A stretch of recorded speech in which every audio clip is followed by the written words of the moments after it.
자, 페이지 431페이지.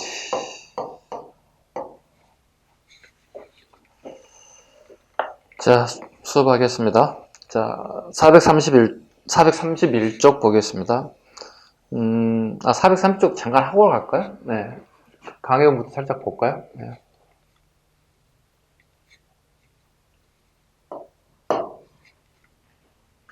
(430페이지) 강해군에 대한 얘기를 한번 보도록 하겠습니다. 북인 정권이다.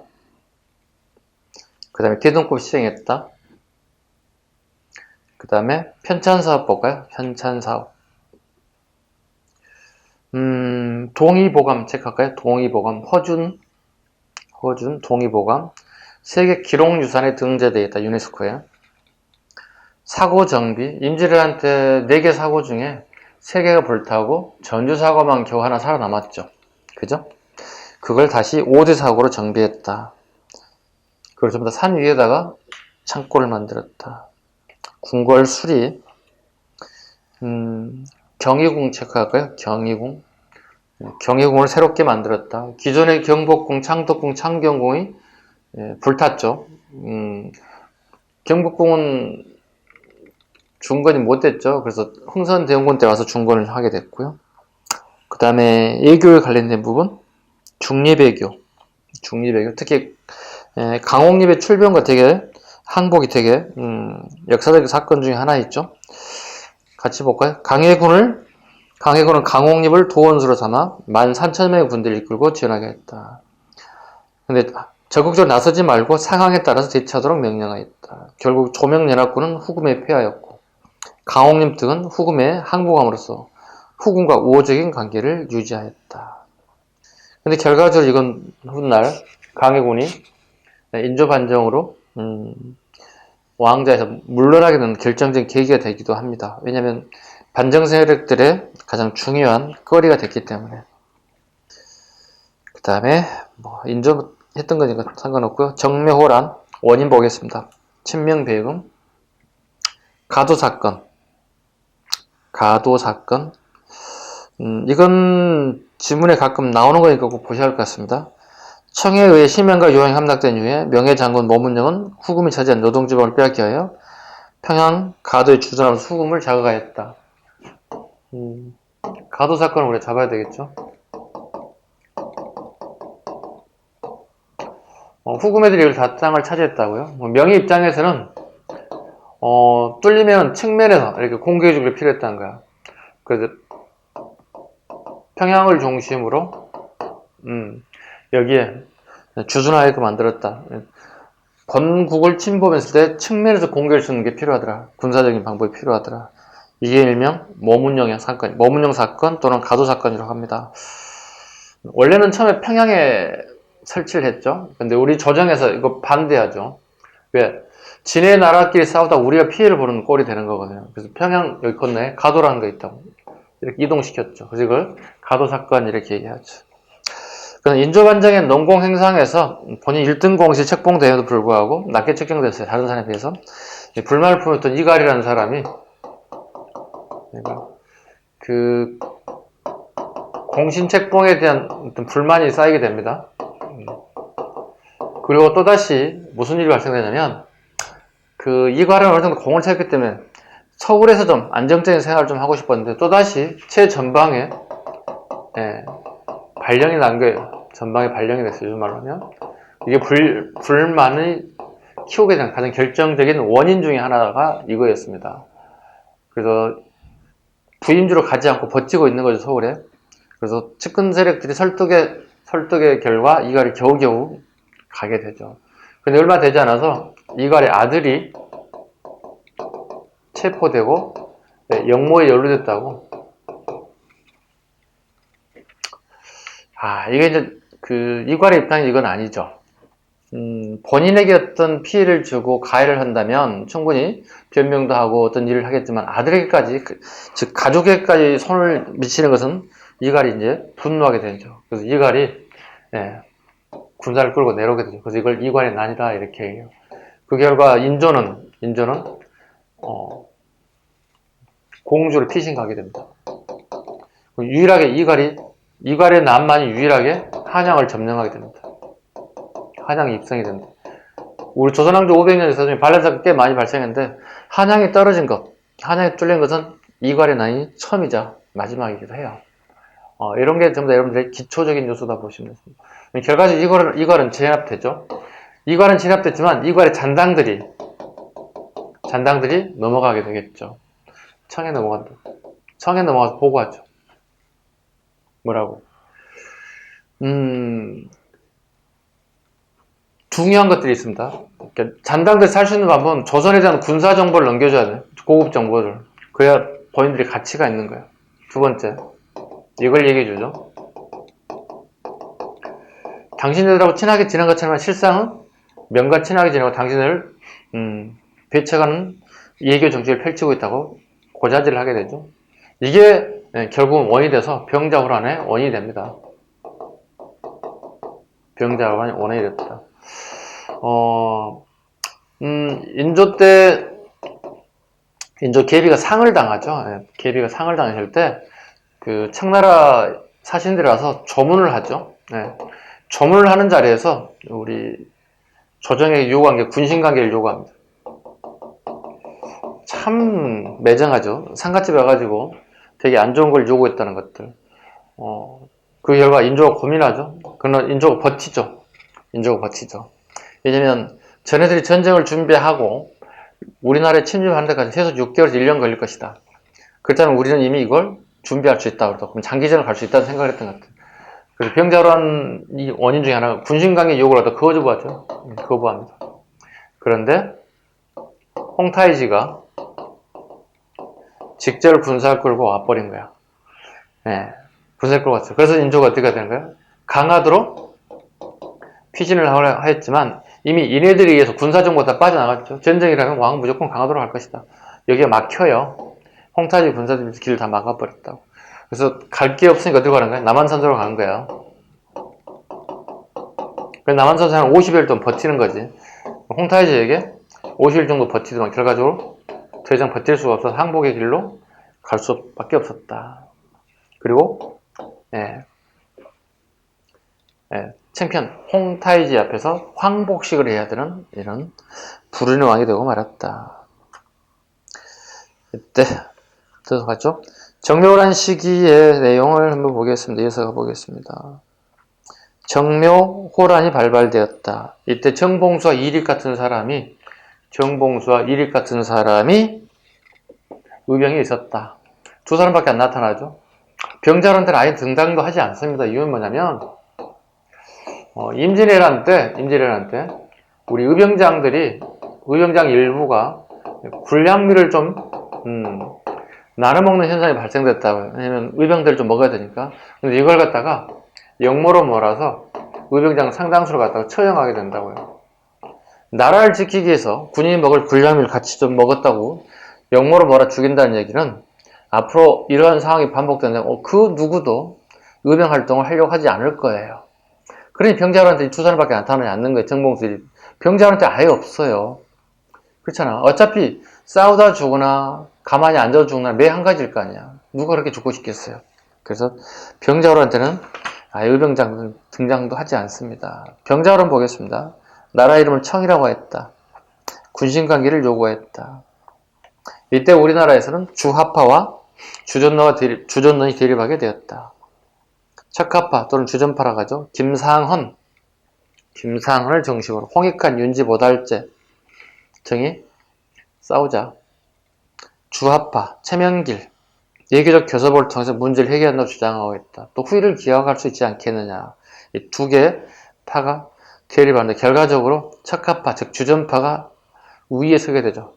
거부하게 되죠. 그래서 이렇게 홍타이지가 직접 군사를 끌고 내려왔다. 경과, 청태종, 홍타이지입니다. 10만 대군을 끌고 직접 내렸습니다. 임경업이 지금 백마산상을 우회하여 한양으로 바로 내렸다는 뜻입니다. 임경업 체크합니다. 임경업. 인조 때만 등장합니다. 인조 이후에는 이제 명나라에 기순하게 됐고 청가의 전쟁에 생포가 돼서 되게 인조를 곤란하게 만들었던 장수가 임경업이죠. 외교 관계에 있어서 결과적으로 인조 시기에 임경업이 압송되죠. 우리 조선에. 꼭 기억하셔야 됩니다. 네. 임경업. 네. 명예 건너갔고, 그 다음에 청과의 전쟁에서 포로가 됐고, 그 조선을 되게 힘들게 만들었죠. 그래서 조선에 압송됐죠. 인조는 압살해서 죽이죠. 죽을 때까지 때려 죽이는 겁니다. 되게 어마어마한 형벌이죠. 그 다음에 그 박스 정리하는 거 보셔야 됩니다. 주전론과 주화론자들, 김상헌, 삼학사, 최명길 같은 인사들. 그 다음에 항복했다는 얘기 나오고, 그다음 삼전도 구려 433페이지. 인조가 이제 50도 항복, 삼전도에서 송파구 있으면 서울에 서울 송파구 삼전도 주로 낚시했던 낚시터로 알려져 있습니다. 낚시터에서 굴욕을 당하겠습니다. 사태가 기울어지자 지금 433쪽입니다. 사태가 기울어지자 주합파인 최명길 등의 주장에 따라 청의 요구를 수용, 삼전도에서 굴욕적인 강화를 맺습니다. 청의 요구에 따라 인조는 세자와 대신을 거느리고 삼전도에서 청항정에게 3개 구고두례 밑줄 씁니다. 3개 구고두례. 한 번 절하고 머리를 3번 찍고, 또 한 번 하고 3번 머리를 모래바닥에 찍고, 한 번 또 하고 3번에 하고 3번 총 이렇게. 얘 같은 것은 이제 그 당시에 이 중국에 항복식을 하는데 어떤 절차 이렇게 볼 수 있겠습니다. 인조는 한양으로 한도하였으며 청은 삼전도에 청태종 송덕비 일명 삼전도비를 남기고 돌아갔습니다. 그 결과 조선은 청과 군신관계를 맺게 되었다. 두 왕자 소연봉님, 삼학사들은 끌려 처형당했고 김상현도 잡혀갔습니다. 김상현 훗날 이제 다시 우리나라에 돌아오죠. 나이가 완창 먹어가지고. 그 김상현이 인질로 끌려갈 때 남긴 시가 하나 있어요. 오른쪽 사이드 보세요. 가노라 삼각사나 북한산 얘기한 겁니다. 다시 보자 한강 얘기합니다. 고우상천을 떠나고자 하냐마는 시절이 하수상하니 올똥말똥하라. 내가 다시 올 수 있을까? 고향 삼천을 내가 다시 볼 수 있을까? 그 걱정거리 하는 거예요. 네. 김상을 삼각산이죠. 그 사료 윤집의 척하론, 최명길의 주화론, 요건 여러분 읽어주셔야 됩니다. 이걸 사료로 던져줬을 경우에 척하론을 얘기하는 건지 주화론을 얘기하는 건지를 잘 봐주셔야 할 것 같습니다. 인조실록에 나와 있는 내용들입니다. 예, 호란의 영향, 서북지방 항폐야. 그죠? 그런데 청에 대한 반발로 북본론이 제기됐다. 북본론 재개. 북본론 재개. 다음 페이지. 포로송환 문제. 이게 쉬운 문제가 아니었습니다. 포로송환 문제는요. 왜냐면 보시면 양반가의 종실과 양반의 부녀자를 많이 잡아갔어요. 그러나 실제 잡혀간 사람들은 속가를 마련하기 어려운 사람들이었고 이들 중 정제를 잃은 부녀자들을 처리한 문제도 되겠습니다. 이걸 한양녀라고 그러죠. 보통 근데 비속어로 한양년이라고 쓰죠. 이건 참 안타까운 일이죠. 왜냐하면 나라가 국가의 안녕과 국민의 생명과 재산을 보호해줘야 되는데도 불구하고 탈출해온 여성들을 갖다가 아주 비하하는 용어를 써가면서까지 보호해주지 못했다는 것. 그럼 나라가 책임져야 되지 않을까요? 여성들이 미안해하고 보호해줘야 되겠죠. 그럼에도 불구하고 나라의 구신점을 잃어가는 모습들, 인조의 무능함을 볼 수 있었다. 북포로운동 보겠습니다. 효종 북포로운동 보겠습니다. 친청파 제거, 송시열, 송중길, 이완 등이 살림에 중용됐다. 거기에 임경업은 나오면 안 돼. 임경업이 죽었어. 효종 때는 없어요. 북벌준비, 어영청, 5군용 중에 하나 어영청이죠. 훈련도감, 어영청, 총류청, 수호청, 금영, 5군영이라고 하죠. 예, 어영청을 중심으로 어영청의 군대가 원래 출발점이 어영청은 인조 때 만들었다고요. 7천에서 8천 명 정도의 군사를 하겠다는 거야. 근데 효종이 북벌 정치를 하면서 고박이 3배가 됐다는 거야. 2만 명 이상이 북벌 운동에 나서게 되었다.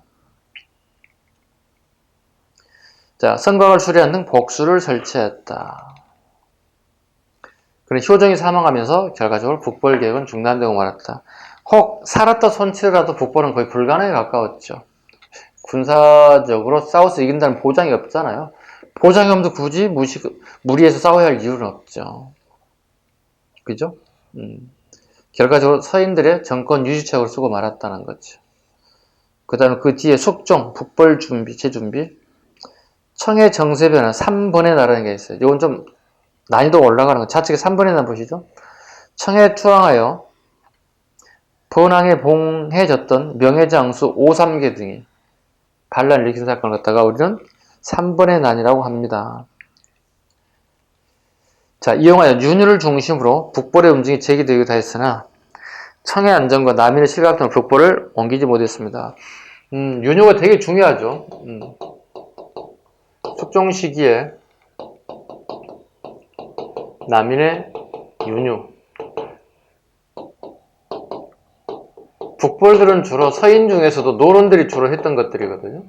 남인들은 그게 무모하다고, 이거에 대한 무모함을 비판했거든요. 무모하다, 이게 비판했던 사람들이에요.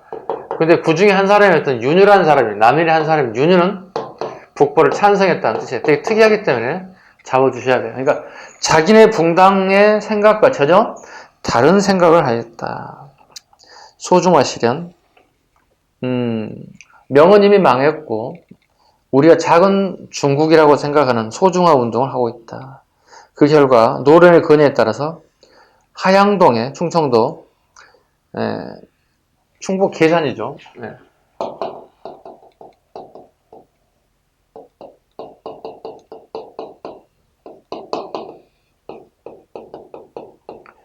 하양동에 건물을 짓죠. 그 건물이 만동묘입니다. 그 명나라 황제 신종을 기리기 위해서 그 신종, 의종을 기리기 위해서 임진왜란때 우리를 도와줬단 말이죠. 그분들이 명복을 기리기 위해서 만든 게 만동묘였습니다. 이 만동묘가 중요한 이유가 뭘까요? 만동묘가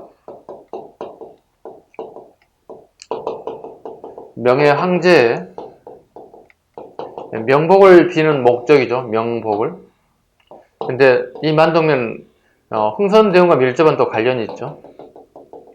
흥선대원군이 권력을 잡기 이전 시기, 즉 흥선군 시기에 만동묘를 한번 찾아가죠. 왜냐면 많은 조선의 유생들은 만동묘를 답사를 다 가요. 성지 순례처럼 오늘날 예루살렘을 성지 순례하듯이 답사를 가는데 여기 흥선대원군이 여기 만동묘 문지기들로부터 약간 질시를 받아요. 되게 자존심 되게 상했을 거거든요. 네, 자존심 상했는데 이때 근거를 훗날 흥선대원군이 권력을 잡을 때 만동묘를 갖다가 없애버리죠. 제거해버리죠. 그리고 숙종은 궁궐 내에다가 대보단을 차리기도 합니다. 그린들 제사 지내기 위해서. 그 나선정벌, 이건 오늘 설명했던 거니까 생략하겠습니다. 충분히 이해 갈 거라 생각합니다. 자, 정치 파트가 좀 끝났고요. 이제 경제 파트를 좀 보도록 하겠습니다. 437페이지.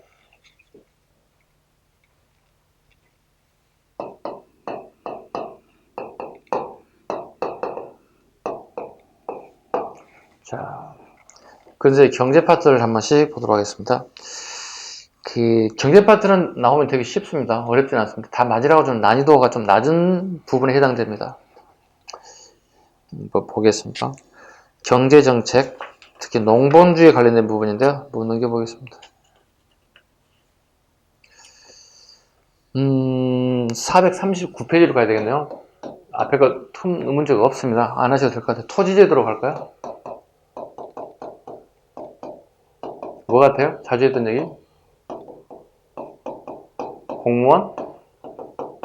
월급에 관한 얘기들이죠. 나올 수밖에 없겠죠. 왜? 여러분들 공무원 시험 합격하게 된다면 앞으로 공무원 얼굴 어떻게 받을까요? 되게 궁금하지 않을까요?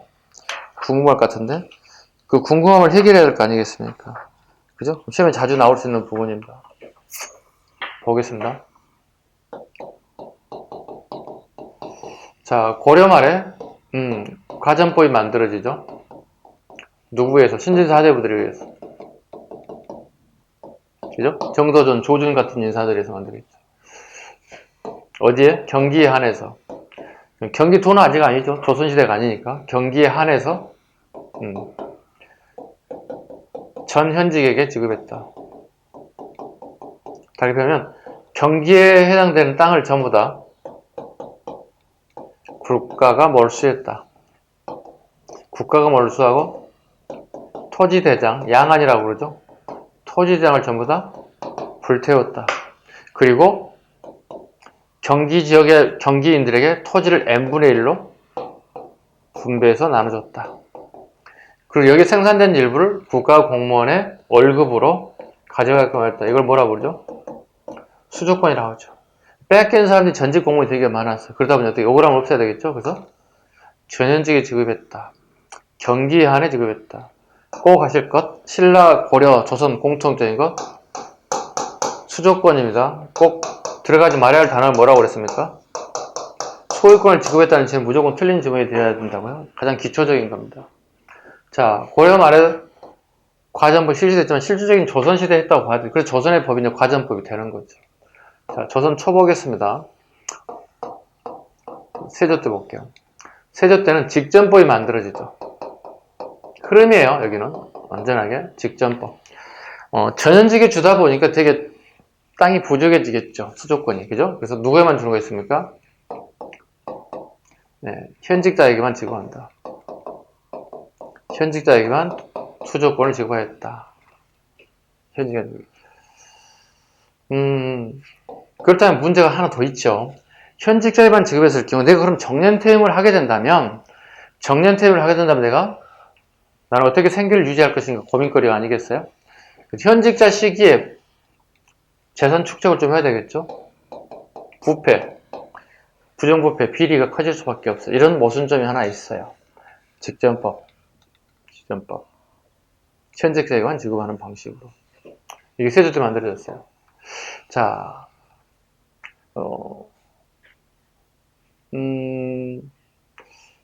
좀 이해 가셨나요? 네, 좋습니다. 그 다음에 이제 비리가 커졌다는 얘기는 국가에서 이걸 잘 알 수 있겠죠. 성종 시기가 되면 이 제도가 바뀌어집니다. 관수강급제로. 네, 관에서 수조권을 가져가고 관에서 수조권을 급여를 준다는 거죠. 국가의 비리를 갖다가 줄여야 될 필요가 있겠죠. 성종 시기에 관수강급제가 실시됨으로 인해서 국가는 농민이 가지고 있는 토지에 대한 지배권이 강화됐다 이렇게 얘기하죠. 토지 지배권이 강화됐다. 현직자에게만 지급했던 것들. 자, 여기까지는 일단 지급했죠. 여기까지는 그죠? 여기까지 쭉 봐보자고요.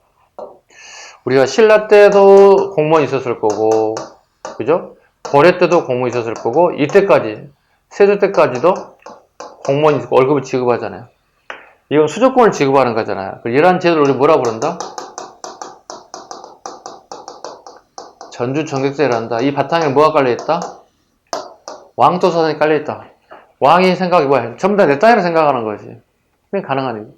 성종시기 간수강급제가 되면 어떻게 되는 거야? 전주정격제가 소멸됐다 이런 표현을 써요. 좀 난이도 있는 시험에 나온다고 보시면 돼요. 네. 그 다음에 명종 때 가볼게요. 관수강급제에서 다시 직전법도 폐지됩니다. 직전 폐지가 되고 그 다음에 녹봉제가 실시되죠. 직전법 이제 폐지된 거잖아요. 이렇게 얘기할 수도 있어요. 그게 맞는 얘기예요. 근데 권력자들 그죠? 네, 권력자들은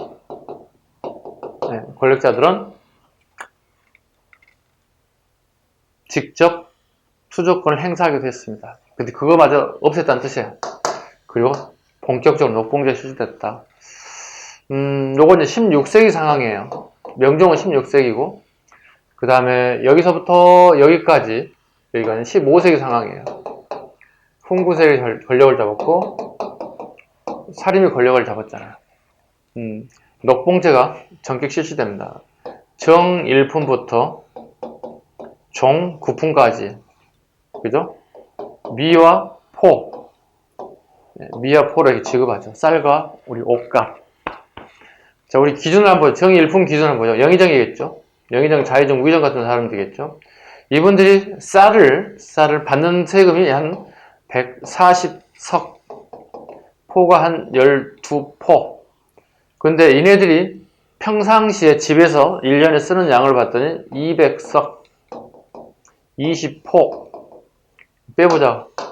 빼면 얼마가 마이너스 됐나요? 104, 마이너스 60이죠? 마이너스 8이죠. 부족한 상황이 계속 발생되고 있죠. 그죠? 부족하게 되면 가정에, 경제적 문제가 발생되죠? 그럼 이걸 메꿔야 할 필요가 있다. 보완해야 할 필요가 있다. 그 보완책으로 양반 지주들이 하는 게 이거더라. 결제하지 말아야 할 것 중에 하나가 이게 지주 전호제거든요. 지주는 땅 주인을 얘기하는 거, 전호는 소장농을 얘기하는 거거든. 자기 땅이 정해서 더 필요해서 빌려 쓰는 사람도 있다고. 그렇다면 땅을 빌려준 조건이 있죠. 병작 반수제라고 2분의 1을 가져가겠다는 뜻이에요. 수확량에 2분의 1 가져가겠습니다. 수확량 2분의 1 가져가겠습니다. 그렇다면 이 약속을 지키지 못한다. 이 정도 땅을 빌렸는데 2분의 1을 지키지 못하는데 요 밑에 이게 자기 땅이 있단 말이에요. 이 땅을 빼앗긴단 말이에요. 이걸 토지 겸병이라고 불러요. 되게 중요한 단어들이 등장하고 있죠. 토지 겸병제를 실시해서 부족한 부분을 메꾸는다는 거예요. 웃기는 건 이건 고려 때 이미 실시됐던 것들이에요. 근데 고려가 민심이 떠나가는 가장 결정적인 요소가 이런 제도들이었다고. 고려가 멸망하는. 그런데 100년이 지나고 16세기가 넘으면서부터 다시 이와 같은 제도가 300년 가까이를 갖다가 이 제도로. 어떻게 해요? 농민들이 힘들어지는 거죠. 농민이 힘들어지는 거예요. 지주들은 큰 문제 없어요. 이와 같은 제도가 토지제도라고 합니다. 가장 기본적인 거 잡으셔야 됩니다. 자, 빠진 부분만 추가해 볼게요. 빠진 부분만. 자, 439쪽에 한번 보시면, 439쪽에 보시면, 그, 과정법상에 나오는 게 하나 여기 있어요. 그, 토지 부족 부분에서 수신정과 휴랑제이 세습되고 이런 부분이 났습니다. 수신정과 휴랑제 무엇이죠? 네, 과정법상에서 수신정과 휴랑제라는 게 등장한다. 수신정과 휴랑제. 이때 만들어졌어요. 남편이 군 공무원이라 쳐봐. 그런데 전쟁 때나 전사할 수도 있지.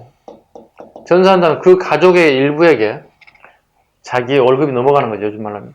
수신전, 부인이 재혼을 하지 않는 조건으로 50%를 주는 거야. 그 다음에 아이들이 있다. 얘들 양육해야 할 거 아니야. 얘도 50%를 주는 거야. 근데 아이가 없으면 50%밖에 못 넣는 거지. 또 부모가 없고 아이만 있다. 엄마가 없고. 그러면 50%만 받는 거야. 그런데 이 과정법상에 만든 수신전과 휴랑전은 직전법상에서 폐지가 돼야 돼요. 넘어오지 못합니다. 왜? 여기는 모두 다 현직 관리만 주기 때문에. 요게 제게 시험에 잘 나오는 부분이다. 기억 잘 하셔야 됩니다. 왜냐면 출제자의 수신전과 휴랑전을 꼭 어디다 붙여요? 전시가에 붙이는 경우가 가끔 존재하다. 전시가 상이 아니라는 사실도 정확하게 이해해 주셔야 됩니다.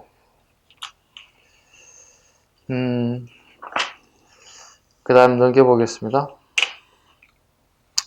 440페이지. 요즘에 최근에 나오진 않지만 약간 심화 부분이 하나 있습니다. 태종은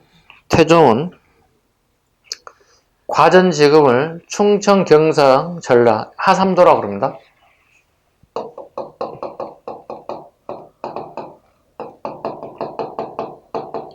하삼도까지 확대하였다. 그러나 세종 때 다시 경기 지역에 하나요? 과전을 지급하였다.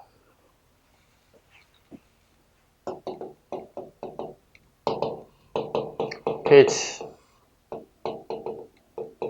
경기도에 한해서만 했다. 월급이 많이 나갈 경우에 국가의 세수입이 감소할 수밖에 없습니다. 세종대왕이죠. 토지의 구분, 공해전, 관청, 늠전, 관청의 경비, 학전, 학교에 주는 토지, 둔전, 군대 비용을 만들기 위한 것들, 그 다음에 적전, 왕이 건농정 지역으로 친히 경작하는 토지를 적전이라고 합니다. 적전. 고려시대도 있었어요. 그죠? 조선시대도 있죠, 적전. 대표적인 게 이제 정조 때 대유준전이라는 게 있죠.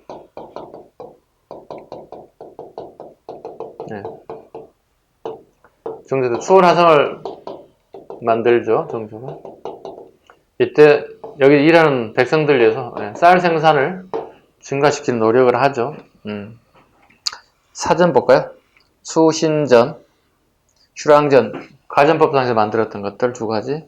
공신전, 별사전, 중공신에게. 고려 별사전은 승려들에게 또는 풍수 지리업에 종사하는 사람들에게 주는 게 별사전이었죠. 조선시대 별사전은 중공신에게 지급된 토지입니다. 중공신이 무슨 얘기인지 잘 모르시겠죠? 이미 했어요, 여러분하고 고르실 때. 영모 사건을 고변하는 사람들, 그 영모를 막았다는 거죠. 그 다음에 군전, 전식과 가전법의 차이점. 이건 여러분이 읽어보셔야 될 것 같습니다. 차이점. 그 직전법, 그 다음에 관수간급제약 이미 설명을 드렸고요.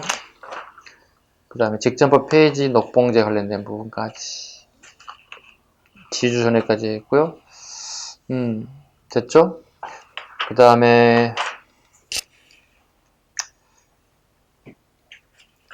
그 442페이지 보시면 토지제도의 변화가 지금 잘 정리되어 있어요. 보세요. 과전법, 직전법, 관수간급제, 녹봉제. 녹봉제 가장 끝줄에 뭐가 되냐? 지주전에가 확산되었다. 밑줄 그어야죠. 요겁니다. 지주전에가 확산되었다. 또 적어야 되고 추가해야 되고 거기다 적는 부분 병작 반수제. 그 다음에 토지 겸병을 통해서 지주들이 영세 농민들이죠. 영세 농민들의 토지를 강탈하는 겁니다. 이런 모습들. 고려가 망했듯이 조선도 이와 같은 제도가 들어오고 있습니다. 농민에게 절대 유리할 수 없는 제도들이다 보시면 되겠죠. 그 다음에 442페이지 수입에 대한 부분 갈까요? 국가 수입, 세입에 관련된 부분. 공안 한번 잡으시죠. 공안, 제일 하단부에 국가의 세입 계획서인 공안에 따라 세입을 집행했다. 세입 밑줄 긋습니다. 세입. 그 다음에 세출, 행간, 지출에 대한 얘기. 조선시대 각종 명부 한번 볼까요? 기초적인 건데요. 양안, 토지대장. 그 다음에 공안, 재정 수입표. 행간은 세출. 향하는 양반들의 명부. 청금록. 조선시대 서원의 학생 명부. 푸른색 옷을 입었다 해서 청금록. 선원록, 왕실의 족보. 공장안, 별표. 조선시대 관청에 소속된 수공업자들의 명부. 수공업자들의 명부를 공장안이라고 한다. 이건 정조 때 폐지됩니다. 납포장 때문에.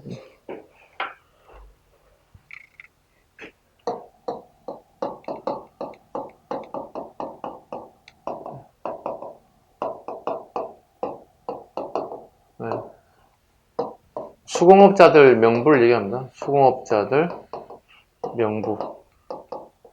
얘들은 국가의 의무죠. 특정 물품을 만들어서 납품해야 될 의무가 되어 있습니다. 납품의 의무를 가지고 있습니다. 납품의 의무가 있고 첫 번째. 두 번째, 본인의 생계를 유지하기 위해서는 좋은 물건을 만들어서 시장에 팔아야 돼요. 무슨 혜택은 있느냐? 혜택 딱 하나 있어. 군역 면제. 군대 안 가는 것. 근데 군대 가고 말지 평생 동안 이거 바치는 거잖아. 정조 때는 납포장 제도로서 이 제도가 사라지죠. 납포장이란 납부하세요. 뭐로요? 포로요. 이게 예를 들어 10만원 정도 해당되는 것 같다. 그럼 이걸 10만원 정도 해당하는 포. 우리가 입고 있는 옷 있죠? 이 포는 거의 현금처럼 통용되던 시절이거든. 포만 납부하세요. 그래서 납포장 제도. 이걸 납포장이라고 불러요. 되게 단순화시켜졌죠. 정조 시기에. 왜? 이 공장은 제도가 실패를 가고 있죠. 왜냐면 시장에서는 훨씬 더 좋은 물건이 판매되고 있고 국가에 납품되는, 관공서에 납품되는 물품은 질이 떨어지고 있다고요. 이걸 보완하기 위한 방법들이 납포장. 시대가 바뀌어서 납포장 제도로 가야 된다고요. 자, 도고가 등장합니다. 도고. 공인부터 먼저 해야 되겠다. 공인. 그 다음에 도고. 이렇게. 자, 공인은 국가에 물품을 납품하는 업자들입니다. 근데 공인은 물건을 만든 사람이 아니죠. 그래서 공인들은 수공업자들에게 주문을 하게 되겠죠. 주문. 이러이러한 물건을 만들어주세요. 이렇게 주문한다는 거예요. 그래서 선불을 받고 물건을 만들어주는 역할을 하게 됩니다. 누가요? 공장 안에 근무했던 사람들이 이제 자유의 몸이 됐잖아요. 자유의 몸이 되면서 돈을 받고 물건을 만들어주는 선대적 수공업이 발달합니다. 근데 이걸 선불을 받습니다. 무엇에 대한 부분을? 대금에 대해서. 물건 다 만들어 놓고 인건비 다 지불했는데 돈이 들어오지 않으면 어떻게? 이 기업은 망하는 거잖아요. 자, 만들어주면 어떻게? 공인들은 이렇게 물건을 창고에다가 보관한다고. 그리고 국가라든가 그 다음에 지방 자치단체에다 물건을 납품하게 되겠지. 그럼 중간에 이익을 챙기겠죠. 뭐 선대수공업을 한 사람이 돈을 잘 벌 것 같아요? 공인도 돈을 잘 벌 것 같아요? 당연히 공인들은 더 잘 봅니다. 왜냐면 선대수공업자는 돈을 받고 납품 기일에 맞추기 빡빡합니다. 납품 기일. 납품 기일을 맞추면 되게 빡빡한 일정. 이익은 거의 보지 못했다. 자, 창고에 물건 제거하는 걸 하나씩 우리가 판매해 봤어. 그래서 되게 판매가 잘 되고 이익이 남어. 그 도구 같은 사람들이 이걸 역할한다는 뜻이에요. 중간에 이 사람들이 돈을 벌기 시작한다는 거예요. 일종의 뭐죠? 초기 상업들이 등장한다고. 그래서 중도화적 성격이다 이런 표현을 써요. 중도화적 성격이다 이런 표현을 써요. 아자가 어린아이 아자를 쓰거든요. 어린아이 걸음마처럼 이제 처음 시작됐다. 그리고 돈을 벌기 시작한다. 그러한 다음에 사상이 등장하죠. 사상. 개인이 비즈니스가 일어나기 시작한다는 거죠. 사상이 등장하고. 부산 볼까요? 부산은 내상, 부산에 가면 동네가 있죠? 동네. 이 내상을 중심으로 동네 지역에 일본과 거래를 하기 시작하더라. 일본에서 금과 은을 수입하더라. 은과 금을 수입하더라. 그리고 또 수출이 또 됐겠죠. 그 다음에 서울 나볼까요? 서울에는 이제 경강상인들이 있습니다. 오늘날의 한강이죠. 마포 같은 경우에. 여기는 주로 이제 선박업, 그 다음에 숙박업, 그 다음에 요식업, 그 다음에 금융업. 보시면, 지금도 우리 홍대 가보시면, 마포에 홍대 가보시면 다 이게 발전된다고. 배를 이용해서 사업을 하는 것. 사람이 많이 모으니까 어떻게 저녁에 잠을 자야 되겠죠, 숙박업. 서울에는 선생님이 가끔 얘기하거든요. 6개월에 한 번씩 가보면 호텔에 하나씩 지어져 있어. 농담으로. 그만큼 사람이 많이 몰리는 것. 많은 사람 모이니까 밥 먹어야 되겠지. 돈이 움직이는 금융이 필요하겠지. 그죠? 개성 가볼까요? 개성에는 송상이 있습니다. 송악산이 있어서 송상을 중심으로, 즉 개성이죠. 개성 인삼을 갖다가 재배뿐만이 아니라 판매까지를 통해서 수익이 되게 창출한다. 그 다음에 전국에 송방이라고 하는 지점, 체인점이죠, 요즘 치면. 지점까지 있어서 막대한 이익을 가지더라. 하나 더, 송도 사계북이라는 게 있어. 요즘 말하자면 복식북이에 세금을 내는 데 있어서 간편장부가 아닌 매일 수입과 지출을 갖다 적어야 되는 것들이 있어요. 이걸 송도 사계북, 일명 복식북이라고 불러요. 최근 우리 이제 자영업 하시는 분들도 8천 이상의 매출을 올리시면 다 복식북이를 통해서 세금 신고를 해야 돼요. 간편장부는 그냥 세무서가 제가 이번에 7천만 원 정도 매출을 올린 것 같아요. 알아서 세금 주세요. 그럼 세무서 어떻게 15만 원 내세요. 이렇게 하는 게 간편장부예요. 영세업자들이죠, 말 그대로. 그러나 8천, 8억, 80억 이렇게 올리신 분은 다 복식부기를 써야 되고요. 제출해야 돼요. 이걸 송도 사계북이라고 해서 이미 이 시기에 만들어졌다. 평양 가볼까요? 평양에는 유상이라고 불러요. 왜냐면 대동강에 되게 버드나무가 많았어요. 그 버드나무 유자를 줘가지고 유상이에요. 우리 약품도 이런 거 있잖아요. 뭐 유한양에 버드나무 이렇게 그려졌죠. 안티프라는 같은 데 보시면 유상이에요. 여기는 유상이 많았다. 여기는 밀수를 좀 많이 했던 걸로 이렇게 나옵니다. 서로 밀무역들이 많이 했던 것이었다. 의주, 이제 압록강만 건너게도 못했죠. 중국 청나라 땅이죠. 그죠? 만상이라 불러요. 만상. 만상은 왜 만상인지 한번 볼게요. 이렇게 지도가 우리 보통 이렇게 그리잖아요. 이런 식으로. 그죠? 여기 쑥 들어갔다가 물이 쑥 이렇게 나간다고. 여기 영일만이라고 그러지. 포항도. 그죠? 영일만. 이렇듯이. 물이 쑥 들어왔다가 머물렀다가 다시 나가는 거. 이거 만이라고 부르거든. 보통. 무슨 만. 만상입니다. 얘들은 주로 청나라와의 거래를 했던 대표적인. 청에 금과 은을 수출하죠. 금과 은을 수출하죠. 청이 지금 갑자기 은과 금의 수요가 창출되죠. 청나라가. 이건 뭐죠? 물가가 올라갔다는 뜻이에요. 즉, 인플레이션. 청나라는 이건 인플레이션 현상이 되게 많아졌다. 그러니까 청나라 사람들은 화폐의 가치가 떨어졌다는 뜻이죠. 화폐의 가치가 떨어지고 대신에 금이나 은을 주면 물건을 팔겠다는 거지. 내가 오늘 청나라 화폐를 가지고 물건을 사고 팔게 됐다면 파는 사람 입장에 적자가 나온다는 거예요. 금이나 은 가져서 그럼 내가 판매하겠다는 뜻이에요. 이건 청나라의 화폐가 되게 불안정하다. 인플레이션이 되게 심해졌다. 그 결과 우리나라 조선에서 금과 은의 수입이 되게 늘어나기 시작한다. 금과 은. 그 결과 우리나라 뭐죠? 효종 때 금과 은의 수요가 증가되죠. 그래서 우리나라 효종 때 되면 금강 개발이 활성화를 띠게 되죠. 돈 벌 수 있잖아요. 그리고 효종이 돈을 벌어서 어떻게 해야 돼요? 국벌의 자금으로 써야 할 필요가 있다. 좀 연결되어 있습니까? 효종 때 금강이 개발이 발전되는 것들. 이때 설정 수세가 만들어지잖아요. 색을 막 걷겠다는 뜻이죠. 공장안 때문에 지금 현재 전체 부분 쫙 설명을 드렸고요. 그 다음에 조에 관련된 부분, 용에 관련된 부분, 그 다음에 조에 관련된 부분 조금 쉬어가도록 하겠습니다. 잠시 쉬겠습니다.